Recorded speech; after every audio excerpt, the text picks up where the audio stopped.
PACAM a présenté le bilan de ses activités du premier semestre 2020. C'était ce matin au cours de la 5e session de son comité de pilotage.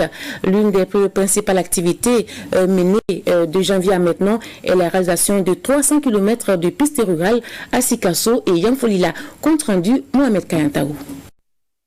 Au cours du premier semestre 2020, le projet d'appui à la compétitivité agro-industrielle PACAM a mené plusieurs activités dont d'autres sont en cours de réalisation.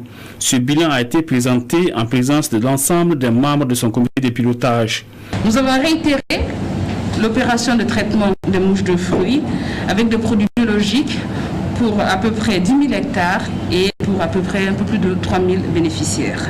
Le PACAM a poursuivi la réalisation des 300 km de pistes rurales dans les cercles de Yamfolila et de Sikasso.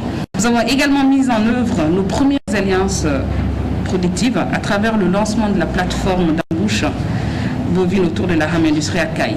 Nous avons procédé aussi au lancement des travaux des 6 centres de collecte et de commercialisation de produits agricoles dans les cercles de Sikasso et de Yamfolila. Au dire du secrétaire général du ministère de l'Agriculture, malgré ces résultats encourageants, quelques difficultés ont entravé l'atteinte de certains objectifs. Nous avions fait en fin 2019 un budget de 7 milliards et quelques.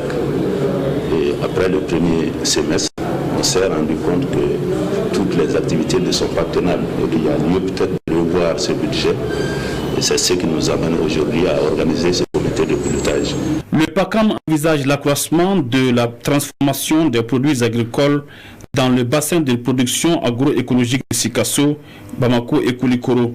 Cela à travers 4 composantes. Il s'agit de l'augmentation de la capacité de transformation de la mangue, l'accès aux zones de production de cette filière, le renforcement de la production d'aliments bétail et des capacités institutionnelles ainsi que leur mise en œuvre. Aujourd'hui,